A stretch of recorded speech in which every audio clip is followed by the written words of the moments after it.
Hi guys, ನಮಸ್ತೆ, welcome back to my YouTube channel. ತುಂಬ ದಿವಸ ಆಯಿತು ಡೈಲಿ ವ್ಲಾಗ್ಸ್ನ ವಿಡಿಯೋ ಮಾಡ್ಕೋತಾನೆ ಇಲ್ಲ. ಏನೋ ಒಂಥರ ವಿಡಿಯೋ ಮಾಡ್ಕೋಬೇಕು ಅಂತ ಅನ್ನಿಸ್ತಾನೆ ಇಲ್ಲ. ಸೊ ಒಂಚೂರು ಇನ್ಮೇಲಾದರೂ ರೆಗ್ಯುಲರ್ ಆಗಿ ಡೈಲಿ ವ್ಲಾಗ್ಸು ಅಪ್ಲೋಡ್ ಮಾಡಬೇಕು ಅಂತ ಅಂದ್ಕೊಂಡು ವಿಡಿಯೋ ಸ್ಟಾರ್ಟ್ ಮಾಡಿದ್ದೀನಿ. ಒಂಚೂರು ಮನೆಯೆಲ್ಲ ಕ್ಲೀನ್ ಮಾಡ್ಕೊಳ್ಳೋದಿತ್ತು.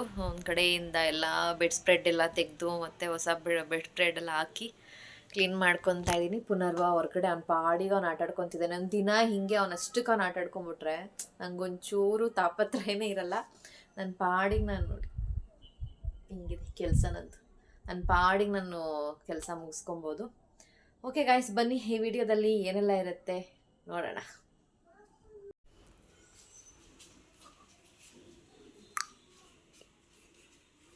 ಏನು ಮಾಡ್ತಿದ್ದೆ? ಕೂತಿದ್ದೆ. ಎಲ್ಲಿ ಕೂತಿದ್ದೆ? ನಿಂತಿದ್ದೆ ನೀನು ಅಲ್ಲಿ ಏನೋ ಕಿತಾಪತಿ ಮಾಡ್ತಾ. ಹಾಂ, ಹ್ಞೂ, ಹೂನಾ? ಮೆಲ್ಗೆ ಮೆಲ್ಗೆ. ಕಸ ಗುಡ್ಸಾಯ್ತಾ? ಮತ್ತು ಕಸ ಗುಡಿಸ್ತೀನಿ ಅಂತಿದ್ದೋಗಿದ್ದಲ್ಲ. ಆಯಿತಾ? ಸರಿ, ಈಗ ನಾನು ಕಸ ಗುಡಿಸ್ತೀನಿ, ಅಲ್ಲೇ ಹೊರ್ಗಡೆನೇ ಆಟ ಆಡ್ಕೊ. ಆಯಿತಾ? ತಾನು ಕೂತ್ಕೊಂಡ್ರೆ ತೊಗೊಬಂದು ಈ ಝೂಝನ್ನ ಕರ್ಕೊಂಬಂದು ಇಲ್ಲಿ ಕೂರಿಸ್ತೀನಿ ಮೆಲ್ಲಿಗೆ. ಸೊ ಆಮೇಲಿಂದ ಎಲ್ಲ ಕೆಲಸಗಳಲ್ಲೆಲ್ಲ ಮಾಡಿ ಮುಗಿಸ್ಬಿಟ್ಟು ಅವನಿಗೂ ಎಲ್ಲ ಸ್ನಾನ ಎಲ್ಲ ಮಾಡಿಸಿ ಅವನಿಗೆ ಊಟ ಮಾಡಿಸಿ ಮಲಗಿಸ್ದೆ. ಆಮೇಲಿಂದ ದೇವ್ರ ಪೂಜೆ ಎಲ್ಲ ಮಾಡ್ಕೊಂಬಿಡೋಣ, ಅವ್ನು ಮಲಗಿರೋ ಟೈಮಲ್ಲೇ ಎಲ್ಲ ಮುಗಿಸೋಣ ಅಂತಂದ್ಬಿಟ್ಟು ನಾನು ಎಲ್ಲ ಸ್ನಾನ ಮಾಡ್ಕೊಂಡು ದೇವ್ರ ಪೂಜೆ ಎಲ್ಲ ಮಾಡಿ ಮುಗಿಸ್ದೆ. ಒಂಥರ ಆರಾಮ್ ಅನಿಸುತ್ತೆ ಎಲ್ಲ ಕೆಲಸ ಮುಗ್ದೋಗ್ಬಿಟ್ರೆ. ಆ್ಯಂಡ್ ಇದು ಸಂಡೇ ವ್ಲಾಗ್. ಇಲ್ಲಿ ರೀಸೆಂಟಾಗಿ ಪಿಜ್ಜಾ ಶಾಪ್ ಓಪನ್ ಮಾಡಿದರು. ಅದಕ್ಕೆ ಒಂದು ಸಲ ನೋಡ್ಕೊಂಬರೋಣ ಟೇಸ್ಟ್ ಎಲ್ಲ ಹೆಂಗಿರುತ್ತೆ ಅಂತ ಅಂದ್ಬಿಟ್ಟು ಬಂದ್ವಿ. ಪುನರ್ವನ್ನ ಸ್ವಲ್ಪ ಬಲವಂತವಾಗಿ ಎಬ್ಬಿಸ್ಕೊಂಡು ಕರ್ಕೊಂಬಂದ್ಬಿಟ್ಟಿದ್ದೆ. ಅವ್ನು ಮಲಗಿದ್ದ. ಅವನೇ ಎದ್ದೇಳೋ ತನಕ ಕಾಯ್ತಾ ಕೂತ್ರೆ ಲೇಟ್ ಆಗುತ್ತೆ ಅಂತ ಅಂದ್ಬಿಟ್ಟು ಮಲಗಿದ್ದವ್ನು ಎಬ್ಬಿಸ್ಬಿಟ್ಟಿದ್ದೆ. ಹಂಗಾಗಿ ಅವನಿಗೆ ನಿದ್ದೆ ಕಂಪ್ಲೀಟ್ ಆಗಿರಲಿಲ್ಲ ಅಂತ ಹಾಕಳಿಕೆ ಬರ್ತಾ ಇತ್ತು ಅವನಿಗೆ. ಹೆಚ್ಚು ಕಡಿಮೆ ಒಂದು 20 ಡೇಸಿಂದನೂ ಹೋಗಿ ಬರೋಣ ನೋಡ್ಕೊಂಬರೋಣ ಅಂತ ಅಂದ್ಕೊತಿದ್ವಿ. ಆಗ ಅದಾದಮೇಲೆ ವಿಷಯ ಗೊತ್ತಾದಮೇಲೆ ಇಲ್ಲೊಂದು ಪಿಜ್ಜಾ ಶಾಪ್ ಓಪನ್ ಆಗಿದೆ ಅಂತ ಗೊತ್ತಾದಮೇಲೆ ಊರ ಕಡೆ ಹೊರಟೋದ್ವಿ. ಅಲ್ಲಿಂದ ಬಂದ ಮೇಲೆ ಇವತ್ತೊಂದು ಸಂಡೇ ಸಿಕ್ತು ಹೋಗಿ ಬರೋಣ ಅಂತ. ಆ್ಯಕ್ಚುಲಿ ನನಗೇನು ಈ ಪಿಜ್ಜಾ ಬರ್ಗರು ಇದರಲ್ಲೆಲ್ಲ ಏನು ಅಷ್ಟೊಂದು ಕ್ರೇಜ್ ಇಲ್ಲ, ತಿನ್ನಬೇಕು ಅಂತ ಅಷ್ಟೊಂದು ಇಷ್ಟ ಏನಾಗಲ್ಲ. ಏನೋ ಹೀಗೆ ಯಾವಾಗಾದರೂ ವರ್ಷಕ್ಕೋ 6 ತಿಂಗಳಿಗೋ ಟೇಸ್ಟ್ ನೋಡ್ಬೋದಷ್ಟೇ. ನಾವು ಕಾಂಬೋ ತೊಗೊಂಡ್ಬಿಟ್ಟಿದ್ವಿ. ಒಂದು 300 ರುಪೀಸ್ಗೆ ಒಂದು ಫ್ರೆಶ್ ಜ್ಯೂಸು, ಒಂದು ಪಿಜ್ಜಾ, ಒಂದು ಬರ್ಗರು ಮತ್ತು ಒಂದು ಸ್ಯಾಂಡ್ವಿಚ್ಚು. ನಾನು ವಿಡಿಯೋ ಸರಿಯಾಗಿ ಮಾಡ್ಕೊಂಡಿಲ್ಲ, ಅಡ್ಜಸ್ಟ್ ಮಾಡ್ಕೊಳ್ಳಿ. ಸೊ ಅದಷ್ಟು ಬಂತು. ನಾವು 3 ಜನಕ್ಕೆ ಆ್ಯಕ್ಚುಲಿ ಅವ್ನಿಗೆ ಇಷ್ಟನೇ ಆಗಲಿಲ್ಲ, ಅಂತ ತಿನ್ನಲೂ ಇಲ್ಲ ಅವನು. ಒಂದು ಪೀಸ್ ಹಾಕಿಸ್ದೆ ಬಾಯಿಗೆ ತಿಂತಾನೆ ಅಂತ ಅವ್ನು ಇಷ್ಟನೇ ಪಡಲಿಲ್ಲ. ಸೊ ಇದು ನೆಕ್ಸ್ಟ್ ಡೇ ವಿಡಿಯೋ. 11:30 ಹಾಗೆ ಏನಾದರೂ ಕೊಡ್ತೀನಲ್ಲ, 11:30ಗೆ ಸೊ ಅವತ್ತೊಂದು ದಿನ ಅವನಿಗೆ ಬನಾನಾ ಮತ್ತು ಚಿಕೂನ ಕೊಟ್ಟಿದ್ದೆ. ಎಷ್ಟೋ ಜನ ಚಳಿಗಾಲದಲ್ಲಿ ಮಕ್ಕಳಿಗೆ ಫ್ರೂಟ್ಸ್ ಕೊಡಲ್ಲ. ಶೀತ ಆಗುತ್ತೆ ಅಂತ. ಶೀತಕ್ಕೂ ಈ ಹಣ್ಣುಗಳಿಗೂ ಎಲ್ಲಿಂದ ಎಲ್ಲಿಗೂ ಸಂಬಂಧನೇ ಇಲ್ಲ. ನಾನು ಅವನಿಗೆ ಆರೆಂಜ್ ಕೂಡ ಕೊಡ್ತೀನಿ. ಆ್ಯಕ್ಚುಲಿ ಕಿತ್ತಳೆ ಹಣ್ಣು ಚೆನ್ನಾಗಿ ಬರೋದೇ ಈ ಚಳಿ ಟೈಮಲ್ಲಿ.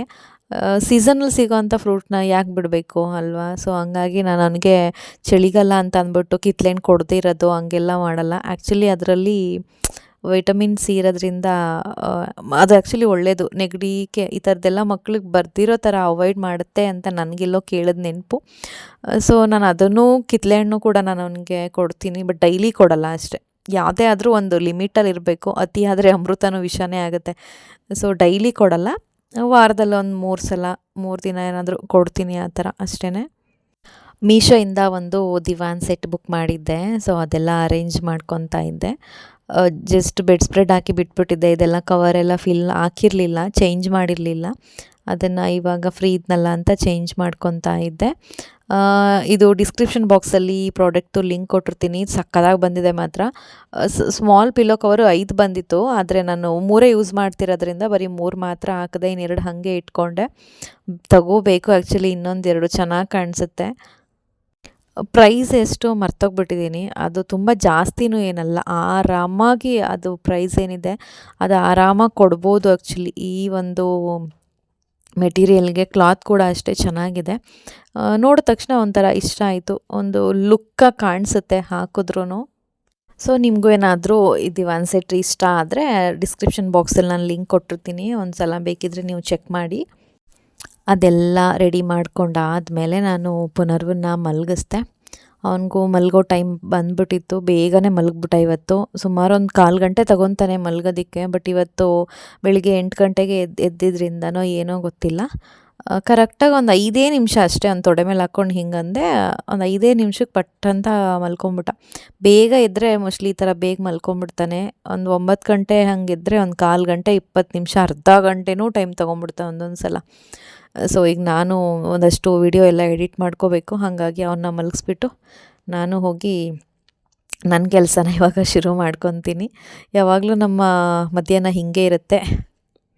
ಆ್ಯಂಡ್ ಇವತ್ತು ಮಾರ್ನಿಂಗಿಂದ ಯಾಕೋ ಪುನರ್ವಂಗೆ ಲೂಸ್ ಮೋಷನ್ ಸ್ಟಾರ್ಟ್ ಆಗಿಬಿಟ್ಟಿದೆ. 7 to 8 ಟೈಮ್ಸ್ ಆಗೋಯ್ತು ಪಾಪ. ಸೊ ನಾನು ಈಗ ಕಬ್ಬಿಣದ ನೀರೆಲ್ಲ ಕುಡಿಸ್ತಿದ್ರಲ್ಲ ನಮಗೂ ಚಿಕ್ಕ ವಯಸ್ಸಲ್ಲಿ, ಅದನ್ನು ಟ್ರೈ ಮಾಡಿ ನೋಡೋಣ ಒಂದು ಅರ್ಧ ಗಂಟೆ ನೋಡಿದೆ. ಬಟ್ ಅದು ಸ್ಟಾಪ್ ಆಗಲಿಲ್ಲ, ಹಾಗೆ ಆಗ್ತಾನೆ ಇತ್ತು.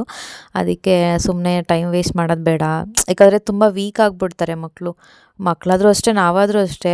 ಆ ಥರ ಪದೇ ಪದೇ ಹೋಗ್ತಾ ಇದೆ ಅಂದರೆ ವೀಕ್ ಆಗಿಬಿಡ್ತಾರೆ. ಹಾಗಾಗಿ ನಾನು ಬೇಡ, ಸುಮ್ಮನೆ ಯಾಕೆ ನಾಳೆ ಹಂಗೆ ಹಿಂಗೆ ಅಂತ ಟೈಮ್ ತೊಗೊಳ್ಳೋದು ಬೇಡ, ಹೋಗಿ ಬರೋಣ ಅಂತ ಅಂದ್ಬಿಟ್ಟು ಹಾಸ್ಪಿಟ್ಲಿಗೆ ಕರ್ಕೊಂಬಂದಿದ್ದೆ. ಅಲ್ಲೇ ಹಾಗೆ ಹೋಗೋಕ್ಕೆ ಮುಂಚೆ ಡಾಕ್ಟ್ರ್ ಹತ್ರ ಹಂಗೆ ಒಂಚೂರು ಟೈಮ್ ಇತ್ತಲ್ಲ, ವಿಡಿಯೋ ಮಾಡಿಕೊಂಡೆ.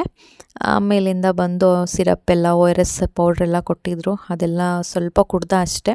ಸಿರಪ್ಪೆಲ್ಲ ಕೊಟ್ಟಿದ್ದಾರೆ, ಬಟ್ ಅದು ಜಿಂಕ್ ಕೊಟ್ಟಿರೋದು ಅವನಿಗೆ ಇಷ್ಟ ಆಗ್ತಿಲ್ಲ. ಇಷ್ಟಪಟ್ಟು ಕುಡಿತಾನೆ, ಬಟ್ ಕೊಟ್ಟಿದ್ದು ಒಂದು 2 ನಿಮಿಷಕ್ಕೆಲ್ಲ ವಾಮಿಟ್ ಮಾಡ್ಕೊತಿದ್ದಾನೆ. ತುಂಬ ಒಂಥರ ಕಣ್ಣೆಲ್ಲ ಒಳಗಡೆ ಹೋದಂಗೆ ಅನ್ನಿಸ್ಬಿಡ್ತು ಒಂದು ಸ್ವಲ್ಪ ಹೊತ್ತಿಗೆ. ಆಮೇಲೆ ಮಲಗಿಸಿದ್ದೆ, ಮಲ್ಕೊಂಡ. ಜಾಸ್ತಿ ಹೊತ್ತೆಲ್ಲ ನಿದ್ದೆ ಮಾಡ್ದೆ. ಟ್ಯಾಬ್ಲೆಟ್ ಎಲ್ಲ ಕೊಟ್ಟಿದ್ರಲ್ಲ, ಟ್ಯಾಬ್ಲೆಟ್ಟು ಪವರ್ಗೂ ಏನೋ ಗೊತ್ತಿಲ್ಲ, ತುಂಬ ಚೆನ್ನಾಗಿ ನಿದ್ದೆ ಮಾಡ್ದೆ ಆವತ್ತು. ಆಮೇಲೆ ಮೀಶೋಯಿಂದ ನಾನು ಒಂದು ಮ್ಯಾಜಿಕ್ ಬುಕ್ನ ತರಿಸಿದ್ದೆ. ಯಾರಾದರೂ ಈ ಥರ ಪುನರ್ವನ್ ಏಜ್ ಆಗಿರ್ಬೋದು, 2.5 ವರ್ಷ ಆ್ಯಕ್ಚುಲಿ 2 ಇಯರ್ಸ್ 7 to 8 ಮಂತ್ಸ್ ಇವಾಗ ಅವನಿಗೆ. ಒಂಚೂರು ಇವನಿಗಿಂತ ಒಂಚೂರು ದೊಡ್ಡ ಮಕ್ಕಳಾದರೆ ಬೆಟರ್ ಅಂತ ಅನಿಸುತ್ತೆ. ಬರೆಯೋಕ್ಕೆ ಒಂಚೂರು ಬರಬೇಕು ಅಂಥ ಮಕ್ಕಳಿಗೆ ಇದು ತುಂಬ ಚೆನ್ನಾಗಿ ಯೂಸ್ ಆಗುತ್ತೆ. ಹ್ಯಾಂಡ್ ರೈಟಿಂಗ್ ಎಲ್ಲ ತುಂಬ ಚೆನ್ನಾಗಿ ಇಂಪ್ರೂವ್ ಆಗುತ್ತೆ. ಇದು ಏನಪ್ಪ ವಿಶೇಷತೆ ಅಂತ ಅಂದರೆ, ಇದಕ್ಕೆ 10 ರೀಫಿಲ್ನ ಕೊಟ್ಟಿದ್ದಾರೆ, ಒಂದು ಪೆನ್ ಕೊಟ್ಟಿದ್ದಾರೆ. ಖಾಲಿ ಆದಾಗ ನಾವು ಪೆನ್ಗೆ ರೀಫಿಲ್ನ ಹಾಕ್ಕೊಂಡು ಇದನ್ನು ಯೂಸ್ ಮಾಡ್ಬೋದು. ಜೊತೆಗೆ ಈ ಥರ ಒಂದು ಡ್ರೈ ಆಗಿರೋವಂಥ ಒಂದು ಬಟ್ಟೆನ ಅಥವಾ ಕರ್ಚೀಫ್ ತೊಗೊಂಡು ಈ ಥರ ರಬ್ ಮಾಡಿದ್ರೆ ಅದೆಲ್ಲ ಹೊರ್ಟೋಗ್ಬಿಡುತ್ತೆ. ಇದನ್ನು ನಾವೇ ರಬ್ ಮಾಡಬೇಕು ಅಂತ ಏನಿಲ್ಲ, ಒಂದು 2 ಮಿನಿಟ್ಸ್ ಬಿಟ್ಟರೆ ಅದು ಹಾಗೆ ಅದೇ ಡ್ರೈ ಆಗಿಬಿಡುತ್ತೆ. ಅದೇ ಈ ಮ್ಯಾಜಿಕ್ ಬುಕ್ದು ವಿಶೇಷತೆ. ಟೋಟಲ್ ಇದರಲ್ಲಿ ಸೆಟ್ ಆಫ್ 4 ಬುಕ್ ಇದೆ. ಮಕ್ಕಳಿಗೆ ತುಂಬ ಕಲರ್ಫುಲ್ಲಾಗಿರೋದ್ರಿಂದ ತುಂಬ ಇಷ್ಟ ಆಗುತ್ತೆ. ನಿಮ್ಮ ಮನೇಲಿ ಏನಾದರೂ ಮಕ್ಕಳಿದ್ರೆ ತರಿಸ್ಕೊಡಿ, ಇಷ್ಟ ಆಗುತ್ತೆ. ನಾನು ಪುನರ್ವಂಗೆಯಿಂದ ತರಿಸ್ದೆ, ಬಟ್ ಆಮೇಲೆ ನೋಡಿದೆ, ಬಟ್ ಅದು ಈ 2.5 ವರ್ಷಕ್ಕೆ ಮೋಸ್ಟ್ಲಿ ಅವ್ನಿಗಿನ್ನೂ ಬರೆಯೋದು ಗೊತ್ತಿಲ್ವಲ್ಲ, ಸ್ಕೂಲಿಗೆಲ್ಲ ಹಾಕಿದ್ಮೇಲೆ ಯೂಸ್ ಆಗುತ್ತೆ ಇದು ಅಂತ ನನಗೆ ಅನ್ನಿಸ್ತು. ಇದರಲ್ಲಿ ಏನೇನಿದೆ ಅಂತ ಅಂದರೆ, ನಂಬರ್ಸ್ ಎಲ್ಲ ಕೊಟ್ಟಿದ್ದಾರೆ, ಚೆನ್ನಾಗಿದೆ, ನನಗಂತೂ ತುಂಬ ಇಷ್ಟ ಆಯಿತು. ಆಮೇಲೆ ಪೇಜಸ್ಸು ಅಷ್ಟೇ, ಈಗ ಮಕ್ಕಳೆಲ್ಲ ಗೊತ್ತಾಗಲ್ಲ, ಹೊರಟಾಗೆಲ್ಲ ಪೇಜ್ ಓಪನ್ ಮಾಡ್ತಾರೆ ರಫಾಗಿ, ಅರ್ಧೋಗುತ್ತೆ ಅನ್ನೋ ಭಯ ಇಲ್ಲ, ಯಾಕಂದರೆ ತಿಕ್ಕಾಗಿದೆ. ನಾನು ಫುಲ್ಲು ತೋರಿಸೋಣ ಅಂತ ಅಂದ್ಕೊಂಡೆ, ಅದು ಆಟೋಮೆಟಿಕ್ಕಾಗಿ ಅದು ಡ್ರೈ ಆಗುತ್ತಲ್ಲ, ಅದಷ್ಟು ತೋರಿಸೋಣ ಅಂದ್ಕೊಂಡೆ.